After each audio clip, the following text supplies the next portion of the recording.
Now, a new report has recommended sweeping measures to curb protests like those held by Just Stop Oil. And it comes from Lord Walney, the government's advisor on political violence. He wants a series of severe changes to, as he puts it, protect our democratic values from intimidation, including a blanket ban on face coverings at protests. Well, I'm now joined by Lord Walney to discuss this report. Welcome to the show. Always a delight. So, a 292-page report, significant in its breadth. What are the main findings and recommendations? Hi, Martin. I think this is a moment for us to reset, for us to understand that the political consensus over here that measures to make it more difficult to police extreme protests are actually completely common sense in the minds of most of the public. It was really interesting doing polling for this review, and it showed that a big majority of the public believe in the right to peaceful protest, as you would expect, but larger majorities absolutely abhor the way in which extreme protesters seek to break the law and coerce and intimidate people and harass lawmakers to try to get their way. So we should be less relaxed about those kind of tactics. And I set out a number of measures which, if enacted, I think could help strike a better balance, allow people to protest peacefully, but be more effective in stopping the kind of illegal protests that can really make a mess of people's lives. OK, so before the report came out, the big headline was you were planning to ban groups like Just Stop Oil. Did that come to pass? Have you recommended that in the report?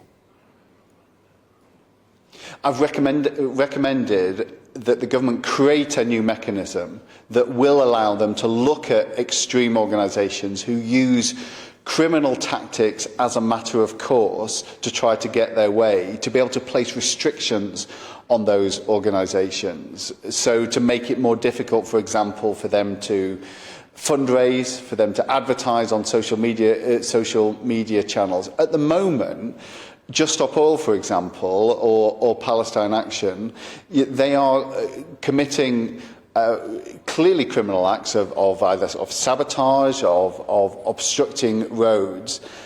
And those are offences, and their activists can get arrested and charged, but the trials can take years to come through the system, and it's clearly not providing a sufficient deterrent to stop this behaviour. So I think more needs to be done in that regard, yeah. OK, Lord Walney, I spoke to an activist from Just Stop Oil yesterday, and he put an allegation to me I'd like to put to you now. I feel I have to do my journalistic duties. And he said that previously you have lobbied for an oil company. Therefore, does this report have that agenda? I'm just asking you that question open-ended.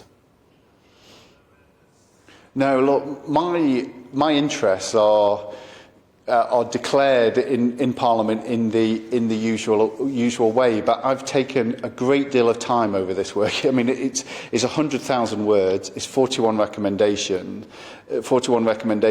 It's taken 3 years to produce, and I've polled, I've done focus groups, I've had a formal call for evidence, I have done a literature review, I've commissioned an academic piece of work. I think it is a thorough and independent and objective study. I hope people will engage with it seriously, and it's no surprise to me, in truth, that organisations who do seek to break the law to try to get their way are not happy about the kind of recommendations that are being put forward.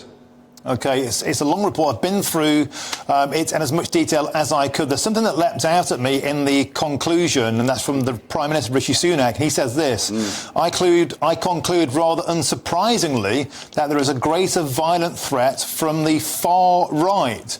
Just would like to pick up on that point because MI5, 67% of terror attacks on their book since 2018 are Islamist attacks. 3/4 of all MI5 cases are from Islamists. The Batley Grammar School protest, that wasn't the far right. The anti-Semitism boom we've seen in Britain since October 7th, that wasn't the far right.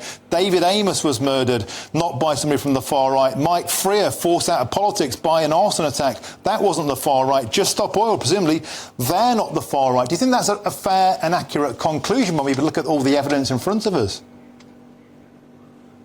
Well, I'm glad you've asked me about it, because what I say is that there is a greater relative threat from the violent threat from the far right than there is from the extreme left. And I think I do make the point that actually there is a significantly greater violent threat from either of those ideologies from violent Islamism, although that's not been the focus of my study. But I make the point that actually, although there may be a greater threat of violence from far-right actors than those on the extreme left, there has been an underappreciation of the way in which extreme left groups can actually seek to undermine our British institutions, subvert and coerce our democracy, and hijack noble causes like the fight against climate change or anti-racism with their far-left agenda, and that we should do more to understand how those organisations work,